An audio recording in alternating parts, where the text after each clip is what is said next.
welcome to Lower School News from the Heart. I'm Ella. And I'm Rose. We are broadcasting from the David J. Bloom Broadcasting Suite. Today is Monday, February 14th, 2022. We will have two special field reporters, Aurelia and Rose, reporting on today's show with someone special. This day in history, during the 3rd century, Saint Valentine was born in Rome. He became a priest and then a bishop. During that time, the Emperor of Rome, Claudius II, wanted to end Christianity and wanted to stop people from getting married. We will hear more from our reporter Rose, who is standing nearby with Miss Antonucci, to tell us more. Hi, Mrs. Antonucci. Hi, Rose. How are you doing today? Good. Great. How did St. Valentine help people in Rome? Saint Valentine lived in the year 221, and the Emperor Claudius was in charge, and he was not a very nice guy, and he outlawed marriage. He didn't allow anybody to get married. So Saint Valentine decided to secretly marry people so that the people who loved each other had the opportunity to get married. So one day he eventually got arrested and went to jail, and he was talking to the person in charge, and because he had the ability to heal people, and the person in charge's daughter needed some healing, so he brought her in, and sure enough, he healed her. And the person in charge was so grateful because Saint Valentine left a card for his daughter that said some words of wisdom and signed it, "Your Valentine." And from that day forward, the owner of the jail would share love to other people through Valentine's cards. Go ahead. Why do we celebrate this day on February 14th? We celebrate on February 14th because it's actually the day St. Valentine died. And it's also a day we want to remember the sacrificial love of a marriage, that what St. Valentine stood for, because he did believe that when people are in love that they should have the opportunity to be married. He must have been very brave, right? He was super brave. Like many of the saints that we've studied, they know a lot about saints now. Many of the saints sacrificed for what they believed in, and they stood up for their beliefs, and their love for God guided them, just like Valentine. Thank you. Back to the studio. Thank you, Rose. What a great interview. I know now why we give out hearts. Did you know that he is also the patron saint of beekeepers?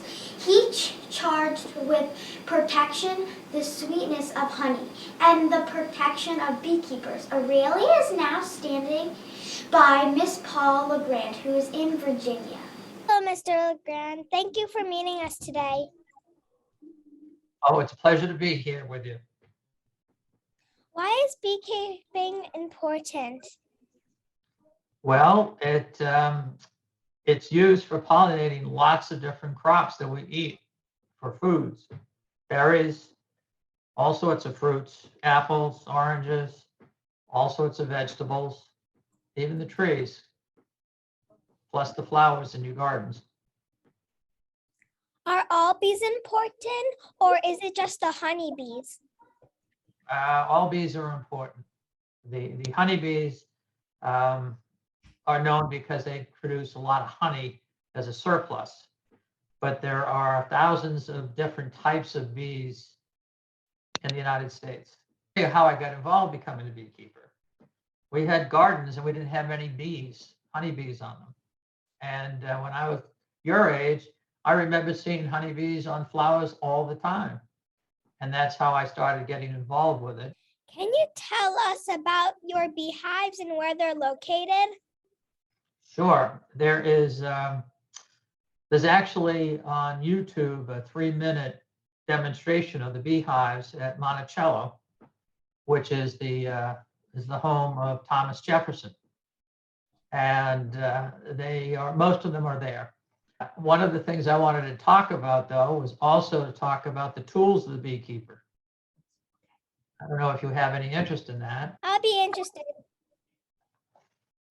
When you go in a bee yard, you have a veil on to protect you from the bees who are very curious from crawling up your nose. And you would probably flinch and then you would get stung. And we don't want to be stung by honeybees for two reasons. One is because they sting, and the second reason is they die. They only sting once. They're not terribly aggressive, and unless you try to go into their hive, you can go into the hive, but you need a special tool. It's called a smoker. I know Yeah. what that is. You put Yeah. like lavender things to calm the bees down when you get their honey. Exactly right. It causes them to actually, it disorients the guard bees, and it also signals to the rest of the bees there's a chance it's a forest fire, and they have to make provisions to get out of the hive on short notice.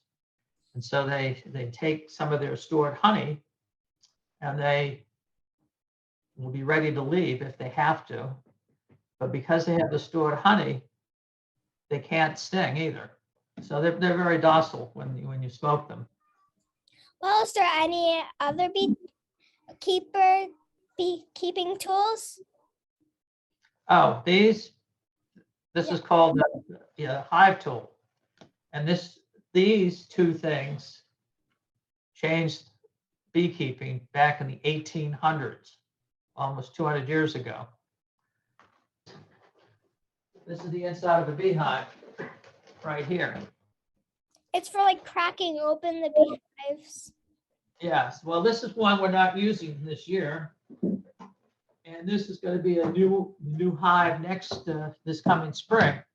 So they have these frames that you can pull up and look at the bees or harvest honey from them and then put them back in. So you can reuse them year after year. That's one of those things that was invented. Well, all three of these things were invented around the same time. What about the honey? Honey's been there forever. People have been harvesting honey for thousands of years, all over the world. Thank you for sharing that with me. You're very welcome. Thank you, Aurelia. I learned so much about bees and how important they are. In this news this week, we have 3 birthdays. A big shout out to Savannah and Shannon, and a belated birthday to Rose. Happy birthday! That's the news for now. Remember this quote from Frank Lloyd Wright. Study nature, love nature, stay close to nature. It will never fail you. Have a great week from our heart to yours.